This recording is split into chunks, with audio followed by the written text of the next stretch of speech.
एकदा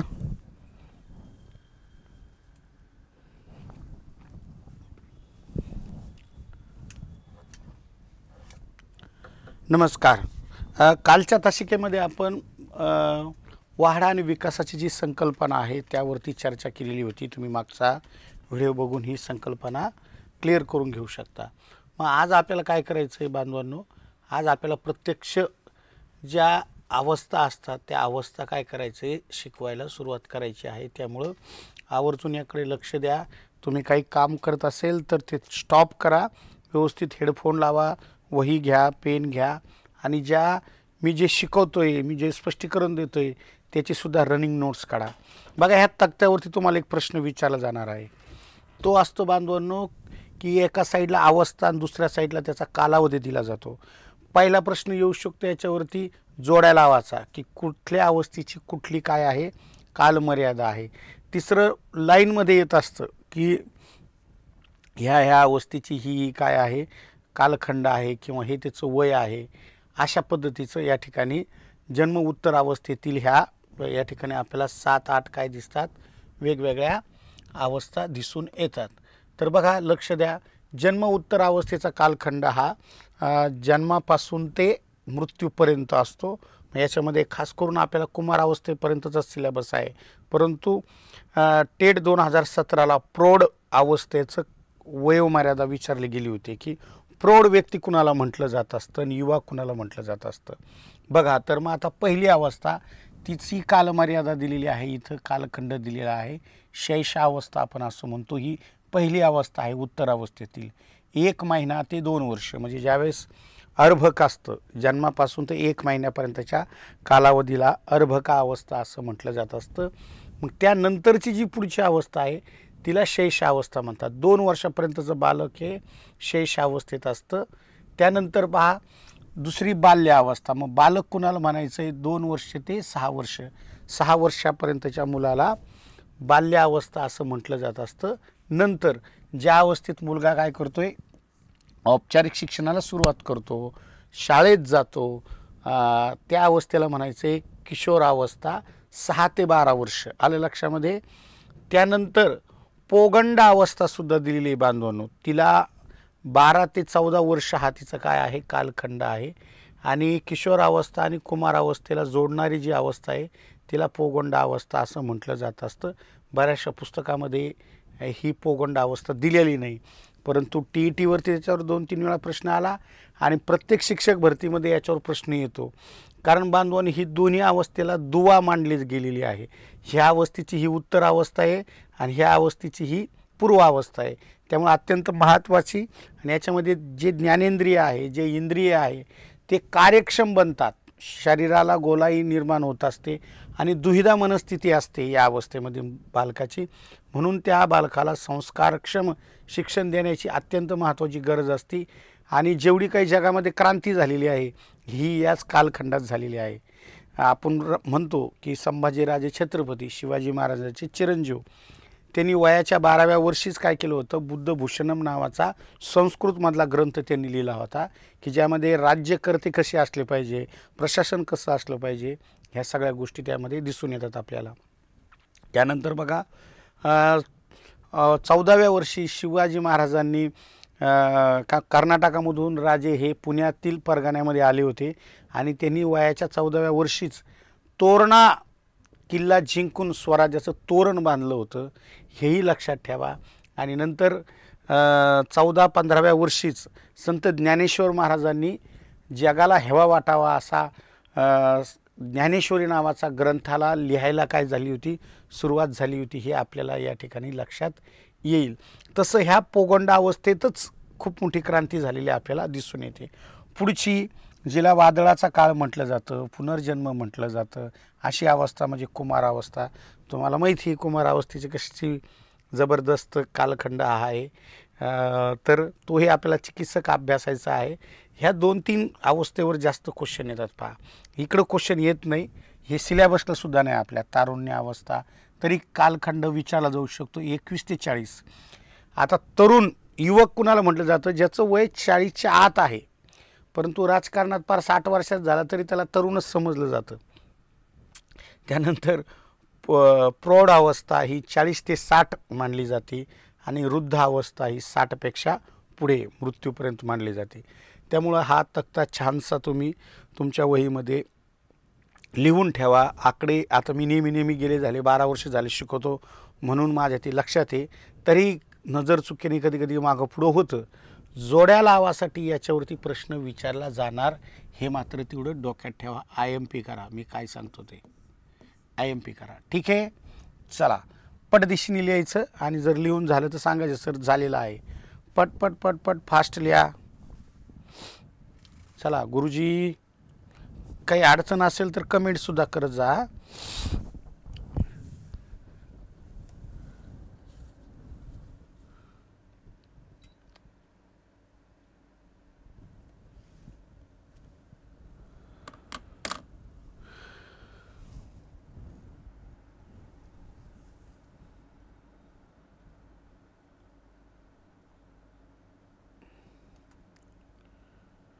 तुम्ही कमेंट खूप कमी लोक करतात बघा. उजव्या साईडला एक चॅट नावाचं ऑप्शन आहे.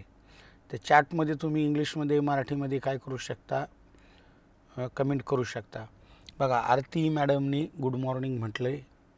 धन्यवाद आरती ताई. बघा आज गृहिणी सकाळी 7 ते 9 हा टायमिंग तुमचा खूप महत्त्वाचा असतो. चहा नाश्ता डब्बा बनवून द्यायचा असतो. आज रविवारी म्हणून मी संभाजीनगरला आलो आहे म्हणून चला म्हणलं पहिले सकाळी 1 तास घेऊन टाकू म्हणजे ताण राहणार नाही.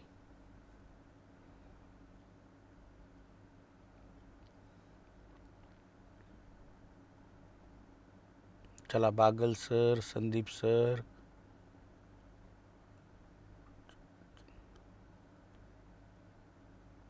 Machhindra sir, very good. बघा हां लक्षात आलं तुमच्या. बरं मी शिकवलेलं समजतं का बरं तुम्हाला बांधवांनो का फास्ट होतं आहे थोडं? हे जे 4 अवस्था मी त्याच्याला टिक केली का त्या व्हेरी इम्पॉर्टंट आहे. बघा ह्या 4पैकी आता मागच्या वेळेस किशोर अवस्था आणि कुमार अवस्थेवर प्रश्न आला होता 2024ला. मग आता याचा थोडासा डीप अभ्यास करावा लागेल. मला असं वाटतं ह्यावेळेस जोड्या लावावर प्रश्न येणार याच्यावरती 100%. जवळपास 21 क्वेश्चन झालेले ह्या अवस्थेवरती सगळ्या टोटल. चला राठोड सर धन्यवाद. बघा मग आता हा भाग झाला. मग आता गुरुजी आपल्याला काय करायचं आहे, आता आपल्याला शिकायचे आहे शेष अवस्था किंवा एक थोडंसं बेसिक नॉलेज आहे. पहा जन्मपूर्व अवस्थेवर जर आला प्रश्न एखाद्या अवस्थेत येऊ शकतो.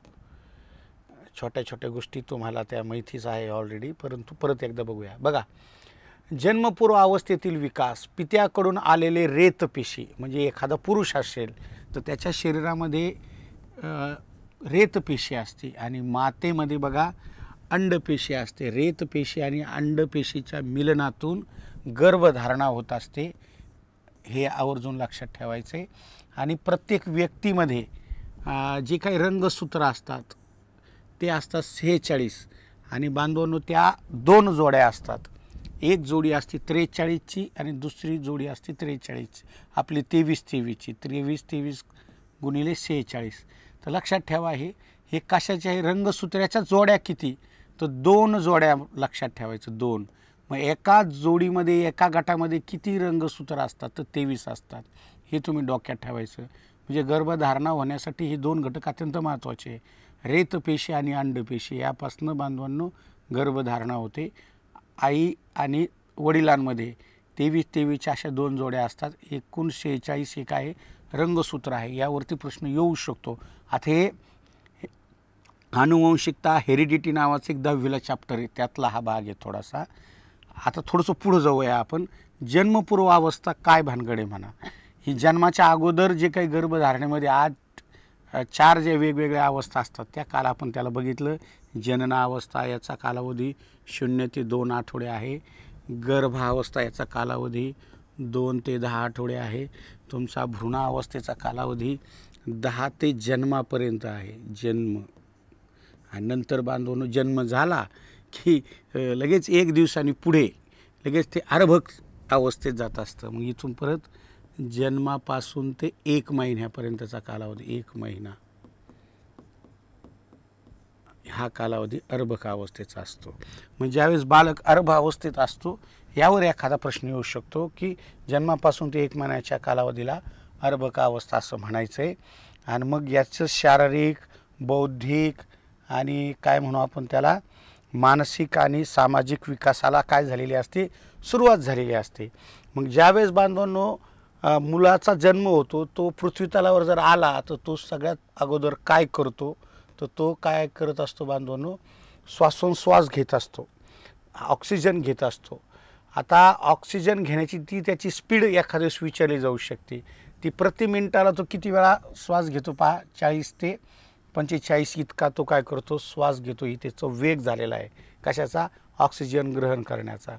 आणि जन्मलेल्या बाळाचं वजन हे किती असतं, साधारणतः 6 ते 7.5 पाऊंड इतकं असतं. आता तुम्ही म्हणता 2.5 पाऊंड म्हणजे 1 किलो, लक्षात ठेवा. 2.5 पाऊंड म्हणजे काय, 1 किलो, हे डोक्यात ठेवायचं तुम्ही. म्हणजे चला मग 1 किलोसाठी 2.5 पाऊंड लागत असतं. म्हणजे कोणताही मुलगा हे 2.5 ते 3 किलो इतकाच असतो. आलं लक्षामध्ये, ठीक आहे. पुढे बघा, पाऊंडमध्येच ओळखलं जातं. तुम्हाला माप मी सांगितलेलं आहे की इकडं जर 2.5 पाऊंड असेल तर तो तिकडे किती होणार आहे, आपल्या किलोमध्ये 1 किलो होणार आहे. अशा पद्धतीचं 6 पाऊंडपर्यंत मुलगा चांगला प्रवृत्तीचा मानला गेलेला आहे. आणि 7.5 पाऊंड असेल तर मग धष्टपुष्टच तो मुलगा आहे, अति चांगली गोष्ट आहे. जन्माच्या वेळी मेंदूचं वजन, कुठलाही व्यक्ती असो काही असो, त्याचं वजन किती असो, बघा किती छोटंसं बाळ आहे, त्याचं वजन किती असणार आहे, 350 ग्रॅम इतकं वजन त्या बाळाचं असतं. हे आवर्जून तुम्ही काय करायचं आहे, लक्षात ठेवायचं आहे. छोटे छोटे प्रश्न तुम्हाला 1 लाईनमध्ये चुकीचे विधान शोधा असं येऊ शकतं. मेंदूचा विकास किती झालेला असतो जन्माच्या बाळाचा, तो 80% झालेला असतो, लक्षात ठेवा.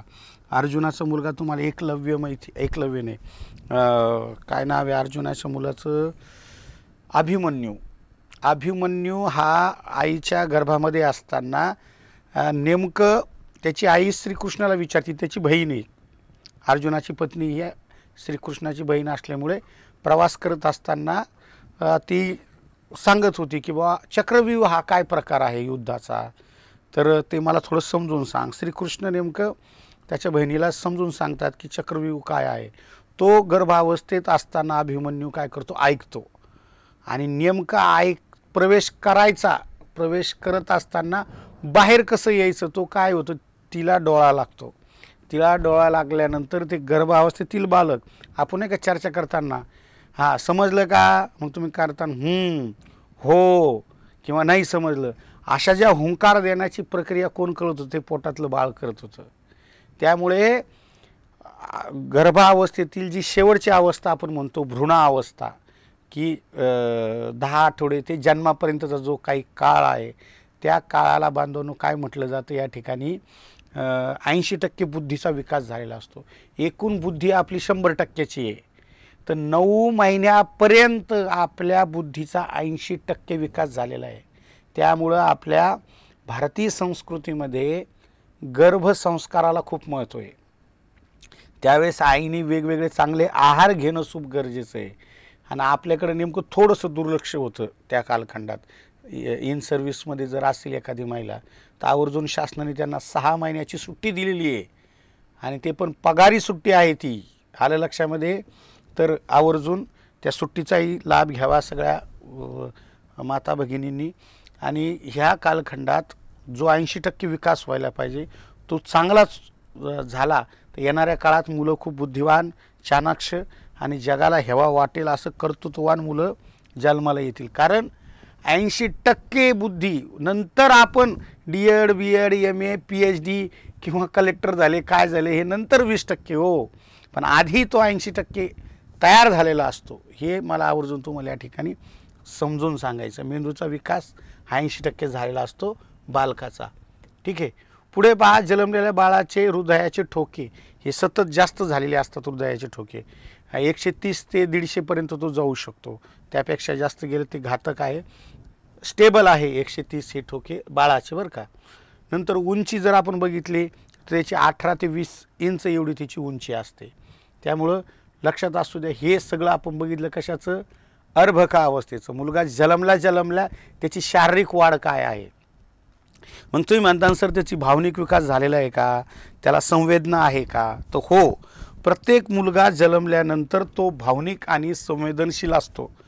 त्याला जर का भूक लागली तर साहजिक तो काही त्याला बोलता येत नाही, कारण 11 महिन्याचा मुलगा बोलू शकतो, 1 महिन्याचा मुलगा बोलू शकत नाही, तो रडतो. तुम्ही बऱ्याच वेळा पाहिलं असेल की काही मुलं सतत रडतात. त्याचं कारण काय असतं, त्याला तेवढ्या सुखसुविधा भेटत नाही. आणि आई किंवा आजी तेवढी चाणाक्ष नसते की आता 2 तास झाले म्हणजे त्याला जेवायला द्या, आता आपण 4-4 तास उपाशी राहू शकतो. पण ते बाळ छोटं येणार आहे, त्याला 1-1, 2-2 तासाला तुम्हाला पहिले सुरुवातीला 1 महिन्यात तर लई काळजी घ्यावी लागते. आता जवळपास मी 2 मुलांचा बाप आहे, त्यामुळं मला कळते. एक मुलगी माझी आता 7वीच्या वर्गात आणि एक मुलगा तो 2रीला आहे. तर खूप काळजी घ्यावी लागते. ती जर का आजी काय म्हणू आपण, तिला अनुभव नसेल तर बट्ट्या बोळाचे पोरगं रडतच राहतं. आणि मग ती आई म्हणते काय ताण द्यायला, बाप ताण देतो, लेकरं ओरडत राहतं. त्याचं कारण काय आहे की तुम्हाला त्याची संवेदनशीलता लक्षात येत नाही. पाणी एखाद्यास तुम्ही हात बुडवला तर तुम्हाला ते कोमट लागतं, पण त्याला ते चटका बसेल ना त्या बाळाला. तुम्हाला 4 तासाला जेवायला लागतं, पण त्याला 1-1 तासाला जेवायला लागणार आहे. त्यामुळे ह्या सगळ्या बारीक सारीक गोष्टी असतात. आणि प्रत्येक मुलगा हे भूक, तहान, आनंद, द्वेष हे स्वतः जन्मताच तो घेऊन आलेला असतो. आलं लक्षामध्ये. आणि मग नंतर तो हळूहळू 11व्या महिन्यानंतर व्यक्त करायला सुरुवात करतो. मग संवेदनशीलता त्याची हीच असते. आवडलं तर तो थोडं स्मूथ हास्य करतो, आणि जर त्याला राग आला तर तो मात्र जोरजोरात रडतो. हे इथं संवेदनशील विकास तुम्ही लक्षात ठेवायचा आहे. आणि बाळ बहुतांश वेळा त्याला आणखी काहीच कळत नाही बाळाला की ही माझी आई आहे की हे बाबा आहे की कोण आहे. आलं लक्षात. नंतर मजा येते. ती कधी मजा येते, शैशवावस्थेमध्ये. मुलगा 2 वर्षाचा झाला का तेव्हा ते लक्षात येऊन जातं. पहा बघा, मग आता आपल्या शैशवावस्था, हे बघा, हे 2 वर्षाचं पोरगं कसलं भारी दिसतंय, मग इथं मजा येते. आता मुलगा तो काही झोळणीत नाही थांबत, आता तो येतोय झोळणीच्या बाहेर. मग बघा गुरुजी, शैशवावस्था, त्याच्या अगोदर मला सांगा हे सगळे कन्सेप्ट क्लिअर झाल्या का. प्रश्न येईन याच्यावरती, ह्याच्यावरती प्रश्न येईल, सांगा पटकन. हे क्लिअर झालं का मला सांगा. सर, मानसशास्त्र घटक केंद्र प्रमुख भरतीमध्ये आहे का, कारण केंद्र भरतीसाठी तयारी करत आहोत. हो गुरुजी, आहे की. शिक्षकाभियोग्यता असं काय करायले, शिक्षकाभियोग्यता. आणि खास करून सांगायचं म्हणजे तुम्हाला केंद्रीय भरतीमध्ये हेच विचारलं जात असतं, शिक्षकाने काय करावं, काय करू नये. आता जे काही उपयोजनात्मक क्वेश्चन येत असतात की समजा शैशवावस्थेतील बालक म्हणजे वर्ग 2रीत आहे, मग वर्ग 2रीत असलेला बालक त्यांनी काय करावं नेमकं, याच्यासाठी तुम्हाला ह्या अवस्थेचा अभ्यास करणं गरजेचंच असतं. आलंय लक्षामध्ये.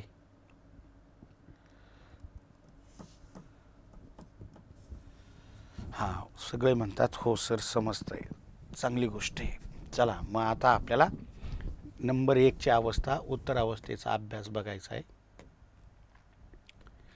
शैशवावस्था कशाला म्हणायचं बघा. 1 महिना ते 2 वर्षापर्यंतच्या कालखंडात शैशवावस्था असं म्हणलं जातं. आणि या अवस्थेचं वैशिष्ट्य लक्षात ठेवा, या अवस्थेमध्ये जलद गतीने काय होतो, याचा शारीरिक विकास होतो. जलद गतीने शारीरिक विकास म्हणताना कसा, आपण तिथं बघितलं होतं की जवळपास 7.5 पौंड त्याचं वजन वाढलेलं असतं. हे कोणत्या अवस्थेत, हे जन्मपूर्व अवस्था किंवा अर्भक अवस्थेत. आणि ज्यावेळेस तो मुलगा शैशवावस्थेत येतो त्याचं 15 पौंड वजन झालेलं असतं. गुरुजी, एवढं वजन झालेलं असतं. आलं लक्षामध्ये. मग हे काही शारीरिक विकास सहज नाही होत, याला म्हणतात 200 पटीने 200% काय होणे, विकास होणे. हा विकास फक्त ह्याच अवस्थेत होतो. याच्यानंतर थोडासा बाल्य अवस्थेतसुद्धा होतो. इतर सर्व 8 अवस्थेपैकी शारीरिक विकास झपाट्याने होणारी अवस्था कोणती, असा जर प्रश्न तुम्हाला आला, त्याचं सरळ सरळ उत्तर सांगायचं आहे, शैशवावस्था हे त्याचं उत्तर आहे. ठीक आहे. चला मग आता गुरुजींना हे समजलं असं मी गृहीत धरतो आणि पुढे जातो. मग गुरुजी नंतर पहा, अत्यंत महत्त्वाचा भाग आहे, तो म्हणजे शारीरिक विकासाचं पुढचा सगळा भाग. आता मी तुम्हाला स्पष्टीकरण दिले तेच इथं दिलेलं आहे पहा छान पद्धतीनं. हां 200 पटीनं विकास होतो. अरे किती पटीनं विकास होतो? 200 पटीने. त्यानंतर 7 पाऊंड वजन होतं तर ते 15 पाऊंडपर्यंत गेलं आहे. 18 इंच उंची होती तर ती 24पर्यंत गेलेली आहे. म्हणजे साधारणतः परत आता त्याला 6 महिन्यापर्यंत किती दाता येतात? 16 दाता येतात. काही विचारू शकतं ते, नादच नाही करायचा. किती? 16 दाता येतात त्या ठिकाणी. परंतु हे दुधाचे दात असतात, नंतर ते किशोरावस्थेत पडून जातात. एका वर्षात 30 इंचपर्यंत सुद्धा तो जातो. पचनक्रिया त्याची चांगली सुधारलेली असते. आले लक्षामध्ये? हे झालं त्याचा शारीरिक विकास. इतकं डिटेल्स, इतकं चांगलं महाराष्ट्रातल्या कुठल्याच पुस्तकात तुम्हाला देणार नाही. आता हे का मी इतकं डिटेल्स याचा अभ्यास केला होता? कारण 2013ला 12ला माझी मुलगी जन्माला आली थी. मी वडील झालतो, तर त्यामुळे त्या मुलाची चांगली काळजी घ्यावी म्हणून मी जे काही डॉक्टर होते आमचे फॅमिली डॉक्टर त्यांना प्रश्न विचारायचो. आणि मग त्यांनी किंवा त्यांना म्हणायचो मला आणखीन डीप अभ्यास करायचा आहे. मी शिक्षक पण आहे आणि मानसशास्त्र, बालकाचा वाढ आणि विकास आम्हाला एक चॅप्टर असतं, तर तुम्ही ते मला थोडं मटेरियल द्या तुमच्या डॉक्टर लोकांचं. तर तिकडून मी हे सगळं गोळा केलेलं आहे. तुम्हाला जर कुठल्या यूट्यूबवर जर इतकं डीप नॉलेज जर 86 अवस्था कोणी शिकवली ना, मग मला बोला, कोणीही सांगणार नाही तुम्हाला हे एवढं. ठीक आहे. हां महिला मंडळीला माहिती आहे, कारण ते डॉक्टरीनबाई सांगत असते अशी काळजी घ्या तशी काळजी घ्या. मग भाषिक विकास जर बघितला आपण तर 3ऱ्या महिन्यापासून मुलगा काय करतो? शब्द उच्चारायला सुरुवात करतो आणि तो 11व्या महिन्यापर्यंत तो काय करू शकतो? बोलू शकतो. पण याला कारण काय माहिती का? आई तेवढी चतुर पाहिजे. नाही तर काय होतं, बाई लई ताण आहे मला, ते पोरगं खाली झोळणीत असतं, ही बाई वरती पालंगावर असते, हातात मोबाईल असतो, आणि ही जर मोबाईलच पाहत राहिली मग कार्यक्रम आहे. मग आईने काय केलं पाहिजे? बाळाला जवळ घेतलं पाहिजे, त्याला प्रेरणा दिली पाहिजे. हे शोनवलं बाळा काय करतो? बाबा शाळेत गेले, तुला पण शाळेत जायचंय, जायचं का नाही? मग ओ असं काहीतरी ते करीन. तुम्ही जर मोबाईलमध्येच आहे, अहो हे पोरगं रडतंय, येताना दुधाचा डब्बा घेऊन या, असं तसं जर केलं तर मग कार्यक्रमच आहे सगळा. आलं लक्षामध्ये? तर हे असं न करता तुम्ही प्रेरणा द्या. तो 11 महिन्याच्या आत सुद्धा बोलू शकतो. आलं लक्षात? अरे एक पोरगं आहे 11 वर्षाचं, ते प्रोफेसर झालंय.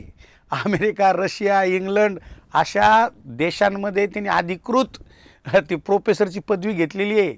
गव्हर्नमेंट कॉलेजला प्रोफेसर आहे एक 11 वर्षाचं पोरगं. काय सांगा तुम्हाला? एक 14 वर्षाची पोरगी, सगळी अमेरिकन टोन येतात त्याला, इंग्लिशचे, जर्मन टोन येतात, इंडियन तर टोन येतातच. 14 वर्षाची पोरगी अशी जगामध्ये इंग्लिश स्पोकनचे क्लास घेते. त्याच्याकडे लाखो लोक आहे, लाखो. त्यामुळे ते आई वडील चतुर पाहिजे, तेव्हा ते लेकरं चतुर होतात. त्यांना प्रेरणा तरी दिली पाहिजे. आई जरी हुशार नसेल ना, प्रेरणा देऊ शकते आई. हो, शिवाजी महाराज काय असे शिवाजी महाराज नाही घडले, जिजा माताने प्रेरणा दिली. आलं लक्षामध्ये? स्वतः त्यांनी बघितलं होतं की माझे वडील, माझे भाऊ, माझे चुलत भाऊ ह्या आदिलशहानी काय केले? दरबारात धोक्याने त्यांना काय केलं? त्यांची खुनं केले. मग ही आदिलशाही, ही निजामशाही आणि ही मोगलशाही जर संपवायची असेल तर राजे शिवाजी बाळा तुला मोठं व्हावं लागेल. ते स्वप्न मला दाखवता आलं पाहिजे आपल्या लेकरांना. आपल्याच लेकरांना दाखवा आणि ते शाळेतल्या पण दाखवा. मग त्याच्यासाठी जे ओळखून घ्यायचं आहे तुम्हाला की काय क्षमता असतात मुलांच्या, कुठपर्यंत तो विकास करू शकतो. ठीक आहे. चला, वॅटसनच्या मते, वॅटसन सांगतो, वॅटसन नावाचा शास्त्रज्ञ, वर्तनवादी शास्त्रज्ञ आहे बघा आपला, खूप मोठा व्यक्ती आहे. तो म्हणतो भूक, भीती, राग, आनंद ह्या भावना तो जन्मताच घेऊन आलेला असतो. आणि क्रोध आणि भीती आणि जिज्ञासा आणि हर्ष आणि प्रेम तो जसजसं त्याचं वय वाढेल तसतसं तो काय करत जातो? मग व्यक्त होत जातो. ठीक आहे. हां आता मुलगा शैशवावस्थेत आला ना, राग कधी कधी बोलतो नको पाणी, कधी कधी तो जवळ जाईल ना अख्खा पिठाचा डबा डोक्यावर घेईन, पाणी सांडून घेईन. इतके राडे करतात ह्या अवस्थेतले पोरं की पाहायचं कामच नाही. संवेदनासुद्धा त्याच्यामध्ये आलेल्या असतात की संवेदना कोणती? मग त्याला चव कळते, वास कळतो, त्याला उष्णता कळते, थंडी कळते. अशा पद्धतीनं तो संवेदनासुद्धा आता असं म्हणतो. कधी तुम्ही लाल ग्रामीण भागात तुम्ही पहा, विस्तू समोर न्या, त्याला एकदा चटका बसला का हा हा करतो, तव्याला काय म्हणतात त्याला तावा दिसला का तो हा हा करतो. बराच वेळा काही मुलं जर तुम्ही गॅस खाली ठेवलेला असेल जमिनीवर आणि वरती तावा असेल, ते पोरगं ते जाऊन बसतं त्या तव्यावर, गरम तव्यावर, तर त्या पोराला चटके बसले की त्याला कुठंही तावा दिसला लहानपणी तो तव्यापासून 4 फूट लांब राहतो. अशी संवेदना त्या मुलाला लक्षात येत असते. ठीक आहे.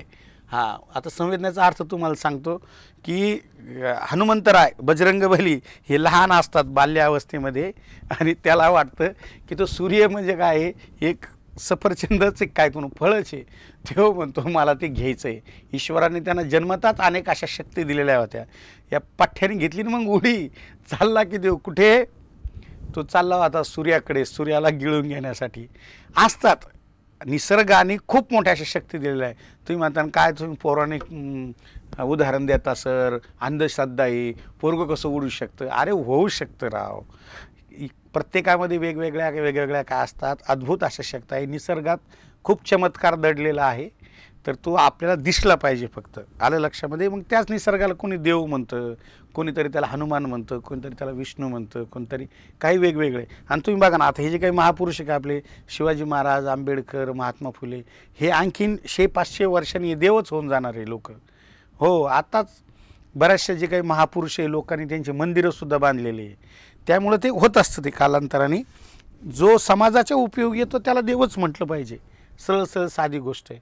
तर ती अद्भुत शक्ती प्रत्येकात आहे, ती दिसली पाहिजे तुम्हाला, एवढं मात्र खरं. नंतर बौद्धिक विकास जर आपण बघितला तर तो तेवढाच आहे बौद्धिक विकास. फक्त त्याला काय आहे, आता या ठिकाणी वाचा फुटलेली आहे. पियाजे म्हणतात बघा, 1 ते 4 महिन्याच्या काळात स्वतःच्या शरीराचा आणि इंद्रियाचा तो बोध आणि शोध घेतो. म्हणजे प्रत्येक बाळाला वय वर्ष 1 पर्यंत त्याचं नाक कुठं आहे, कान कुठं आहे, केस कुठे आहे, हात कुठे आहे, पाय कुठे, हे कळतं. स्वतःच्या इंद्रिय त्याला समजतात आणि जिकडनं आवाज आला तो तिकडं बघत असतो, जिकडनं आवाज आला तो बघत असतो सातत्याने. आलं का लक्षात. आणि तो हळूहळू आता काय करतो, माणसं ओळखायला सुद्धा सुरू करत असतो मुलगा. फक्त पियाजे काय म्हणतो की 2 वर्षाचा तो होऊपर्यंत त्याला लेखन आणि वाचनाची जबरदस्ती करू नका. जे प्ले ग्रुप असतात तिथं जबरदस्ती नसते. त्याला आपण काय म्हणतो, प्ले ग्रुपला खेळत खेळत शिकणे, आनंददायी शिक्षण देणे. तर असं हे 2.5 वर्षाच्या मुलाला आनंददायी शिक्षण तुम्ही देऊ शकता, 2 वर्षाच्या आत देऊ शकत नाही. कोणी सांगितलं, हे पियाजे म्हणतात. 2 शास्त्रज्ञ बघितले आपण. वॅटसन म्हणतात प्रत्येक मुलामध्ये भूक, ताण वगैरे आहे, क्रोध आहे. आणि पियाजे म्हणतो की अरे दम धरा थोडंसं, 2.5 वर्षाचं पोरगं होऊ द्या, नंतर त्याला तुम्ही काय करा, शिकवा, वाचन लेखनाची सक्ती नंतर करा, आताच करू नका. पुढे चला मग आता गुरुजी. पुढे जर बघितलं आपण की मानसिक विकास, आई वडील, सहवासातील व्यक्तित्व, खेळणे, घर याची त्याला जाणीव झालेली असते. आणि थोडासा तो 2 वर्ष झालेला आहे, आता स्वार्थी बनतो. आता जर का त्याच्या आईच्या मांडीवर त्याने जर इतर बाळाला बघितलं तर त्याला राग येतो, माझी आई असं करतो. कधी कधी 2 बहिणी असतात, ते बहिणीचा मुलगा असतो छोटा, ती जवळ घेते, त्याचं बाळ मांडीवर घेते, याला लय राग येतो, जा सरक सरक, तो स्वतः मांडीवर येऊन बसतो. याची खेळणी जर त्याला दिली तर तो देत नाही खेळणी. मग इथं आता स्वार्थी वृत्ती सुरू होते.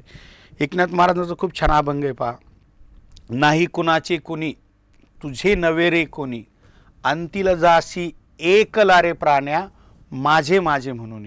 आपल्याला शेवटी एकटंच जायचं आहे ही पृथ्वी सोडून, परंतु अख्खा आयुष्यभर आपण काय करतोय, हे माझं आहे, ते माझं आहे, ते माझं आहे, कोणतंच कोणाचं नसतं.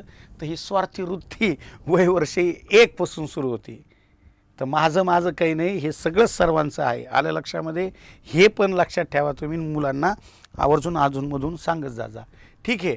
हां, आणि परत मला सवय आहे बरं थोडीशी, मी आध्यात्मिक परिवारातून येतो. अनेक साधू संतांचे जे चांगले देव झालेले आहे, ज्यांच्याकडून आदर्श घ्यावा, अशा व्यक्तीचे मी उदाहरणं नॅचरली ते माझ्याकडून येऊन जातात ॲटोमॅटिक. तर थोडंसं असं म्हणायचं नाही सर जास्त दैववादी नामकेन. रिअल फॅक्ट जी असती, तुम्हाला पटली तर घ्या, नाही पटली तर सोडून द्या. नैतिक विकास. आता नैतिक विकास तुम्ही म्हणता, नीतिमत्ता काय आवश्यक 1 वर्षाच्या पोराला असते. पहा या वयात स्वतःच्या गरजा आणि इच्छा पूर्ती करण्यासाठी तो मग्न असतो. म्हणजे त्याचं पोट भरलं का बांधवांनो तरच तो दुसऱ्याला देणार आहे. अगोदर मुझे चाहिए. चांगल्या कृत्याबद्दल त्याची काय करत जा, प्रशंसा करत जा. व्हेरी गुड, छान. आणि याच काळात शिस्तीचे सुद्धा धडे द्या. शिवाजी महाराजांना सुद्धा जिजामातेंनी याच बालपणामध्ये रामायण महाभारत थोर व्यक्तींचे चरित्र सांगितले होते म्हणून ते थोर बनले. तसं तुम्ही आम्ही सुद्धा शाळेमध्ये हे अशा गोष्टी केल्या पाहिजे. नैतिक विकास अत्यंत महत्त्वाचा आहे. प्रत्येकाला वाटतं त्यांनी टेबल पाठ करावे, त्यांनी काय म्हणू आणखीन त्यांनी तो हुशार व्हावा, इंग्लिश बोलावा. त्याच्याबरोबर काय करा, शिस्तीचे धडे देणं अत्यंत गरजेचं आहे ह्या बाल्यावस्थेत. बघा आता ह्या अवस्थेचं महत्त्व हे IMP करून ठेवावर सगळ्यांनी लिहा आहे. शैक्षणिक महत्त्व काय करायचं आहे, शिक्षक म्हणून तुम्ही अनौपचारिक शिक्षण द्यायचं आहे. कालमर्यादा शिक्षणाची काय असली पाहिजे, तुमची कमी असली पाहिजे. जास्त वेळ शिकवत बसू नका या मुलांना. 5-10 मिनटं शिकवायचं, थांबायचं, परत खेळायला जायचं, 5-10 मिनटं शिकवायचं आणि कृतीयुक्त शिक्षण द्या. चित्रकला, खेळणी, वेगवेगळे टूल्स असतात ते जोडाजोडी, फोडाफोडी, असे सगळे गोष्ट, बडबड गीतं, हो की नाही. अख्ख्या महाराष्ट्रात मी लहान असल्यापासून एकच गीत सुरू आहे, जॉनी जॉनी येस पापा इटिंग शुगर नो पापा. आलं का लक्षामध्ये. तर असे बडबड गीतं तुम्ही द्या. आम्ही परत लहान असताना एक होतो पहा, एरे एरे पावसा तुला देतो पैसा, पैसा झाला खोटा पाऊस आला मोठा. असे काही गीतं होते. तर हे गीतं मुलांना शिकवत जा. त्यामुळे त्याच्या बुद्धीला गंज बसणार नाही आणि तो मुलगा काय करू शकतो, गीतातनं सुद्धा ज्ञान मिळवू शकतो. हे आपल्याला या ठिकाणी काय करायचं आहे, समजून घ्यायचं आहे. गोष्टी त्याला सांगा, अनुकरण करायला सांगा. हो मुलं करतात, कृती करतात बरं का. 2 वर्षाची मुलंसुद्धा बाबा कसे करतात, आई कशी करती, आणि चंचलता लक्षात घेऊन शिकवा. काही पोरं 2 वर्षात नाही शिकू शकत तर नका शिकू त्याला, पण काही शिकत असतील तर त्याला शिकवा. दंतकथा, परिचयकथा कमी प्रमाणात सांगा, जास्त नका सांगू. नाही तर काय होत असतं मग ते लेकरं स्वप्नातच जगते. कमी प्रमाणात सांगा, हे आवर्जून महत्त्वाचं आहे. हे सगळे पॉईंट काय करायचे, लिहून घ्यायचे, सगळे लिहून. आणि आताच लिहायचं रनिंग नोट्स, पुन्हा पुन्हा लिहायचं नाही. आणि मी तुम्हाला छाती ठोकपणे सांगतो, जो शिक्षक रनिंग नोट्स काढेल त्याला पैकीचे पैकी मार्क पडणार. ही काही ऑनलाईन क्वेश्चन नाही, पोलीस भरती ही 1 लाख पगाराची शिक्षक भरतीची ही पात्रता परीक्षा आहे. फक्त महाराष्ट्रात 2%, 1.5% रिझल्ट लागतो हिचा. ठीक आहे, त्यामुळं मजाक समजायचं नाही TET परीक्षेला.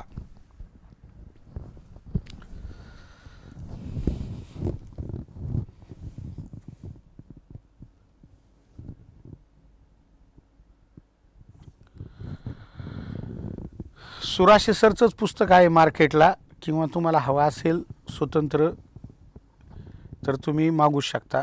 तो माझा स्क्रीनवर नंबर दिसतोय, त्यावर 350 रुपये फोनपे करायचा आणि तुम्हाला घरपोच ते भेटून जाईल.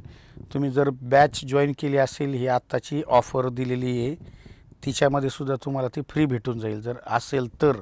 बॅचमध्ये ऑफर कधी कधी आम्ही 2-3 दिवस असं ऑफर देत असतो की बघा 2 दिवसात ॲडमिशन केले तर पुस्तक फ्री वगैरे वगैरे. आणि तुमच्या इतर मित्रमंडळीला सांगा थोडंसं की आदरणीय बाळासाहेब शिंदे सर, सुराशे सर खूप अनुभवी आणि जुने शिक्षक आहे. तब्बल आता मी मानसशास्त्र 2009 पासून शिकवतो आहे. माझं D.Ed झालं होतं 2007ला आणि संभाजीनगरला आलो होतो मी 2009ला. तेव्हापासून जे सुरू आहे हा कार्यक्रम तर आत्तापर्यंत सुरूच आहे.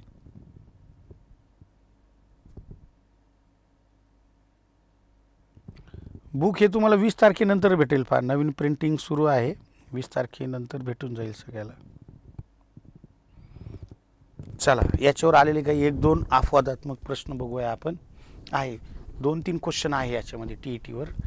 किशोर अवस्थे आणि कुमार अवस्थेवर जास्त प्रश्न येतात. पहा काय प्रश्न आला होता बघा. गुरुजी अरे कुठे गेले पर्याय.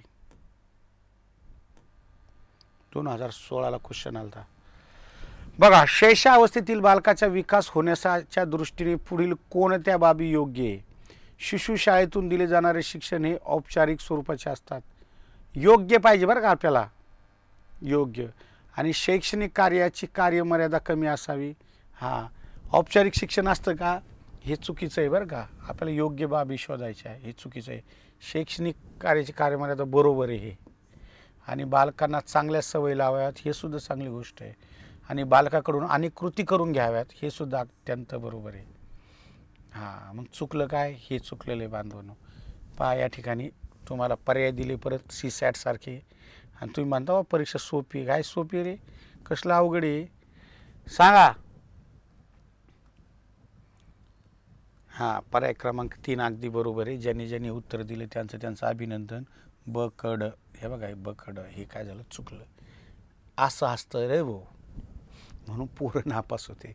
आता हे ऐक नाही आपला, हे कुठला प्रश्न आहे हा, ते शैक्षणिक महत्त्व आहे का, तो इथं प्रश्न विचारला गेला, शैक्षणिक महत्त्व. त्यामुळे म्हणलं होतं लिहून घ्या.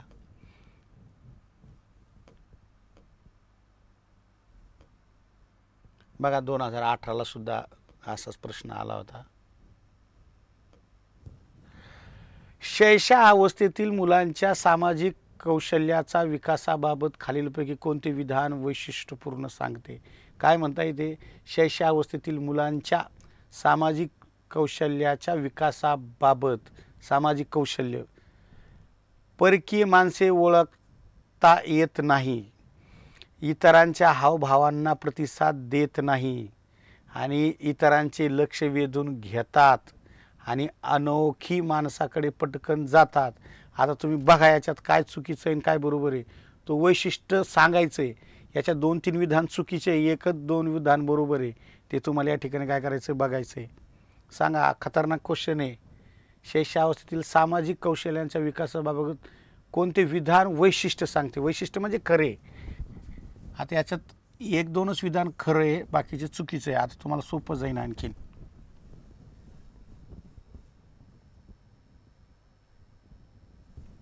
सांगितलं होतं मी तुम्हाला, स्पष्टीकरणाकडे माझ्या लक्ष द्या, स्पष्टीकरणाकडे लक्ष द्या.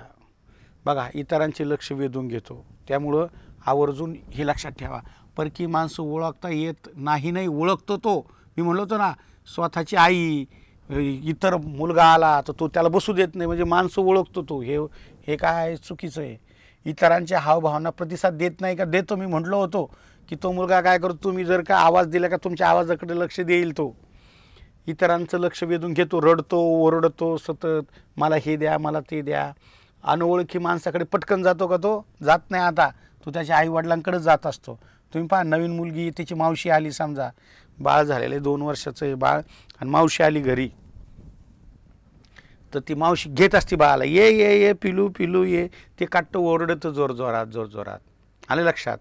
हां, मग ती दिदे, तुझा मुलगा येतच नाही का माझ्याकडं, आता कसं येईल लवकर, थांब ना थोडंसं, ओळख होऊ दे, मैत्री होऊ दे, लहान आहे ते. आलं लक्षामध्ये. मग मोठं झाल्यावर मग मात्र सतत, मग त्याला आई नाही लागत, त्याला मावशी लागते, कारण मावशी लाड करते ना. मग अशा पद्धतीचंच असतं हे लहान बाळाचं. ठीक आहे. हां, दुसरा क्वेश्चन हार्ड होता बरं का, जबरदस्त क्वेश्चन आहे हा, सोपं नका समजू त्याला. बघा, तिसरा क्वेश्चन आहे, 17ला विचारला गेला होता. पहा, वयोगट विचारलं गेलं आहे 17ला. लय सोपा प्रश्न आहे हा. कोणत्या वयोगटात तान्हे असल्याचा अधिक जवळचा आहे. तान्हे म्हणजे काय, शैशवावस्था. कधी प्रश्न विचारला, टेटला विचारला होता हा प्रश्न. सांगा, जवळचा कोणता आहे.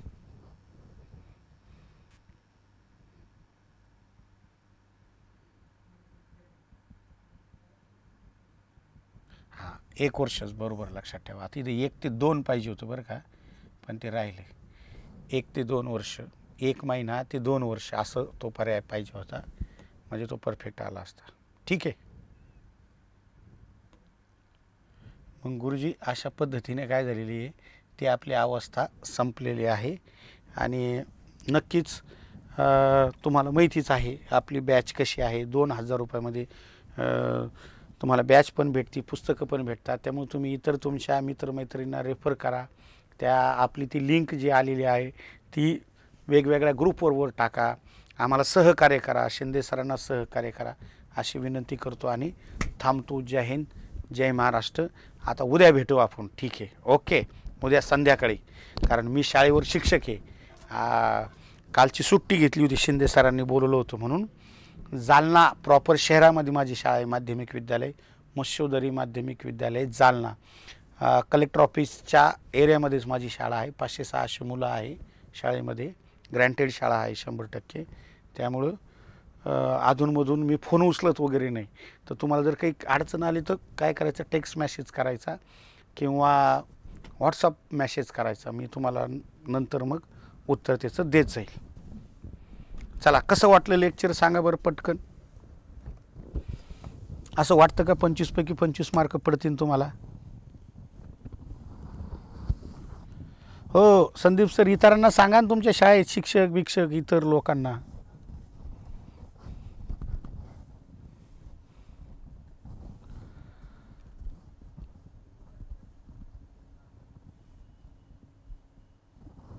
हां चला, Vitthal sir, Jayashree madam, okay okay, Vishnu sir,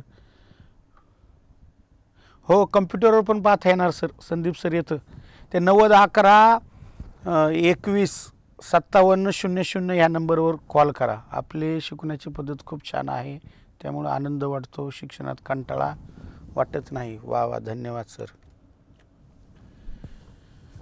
शिक्षक तसाच असला पाहिजे, त्याने मनोरंजक पद्धतीने आणि आपला समोरचा क्राऊड विद्यार्थी डोक्यात ठेवून शिकवलं पाहिजे. ठीक आहे, चला मग आता थांबतो.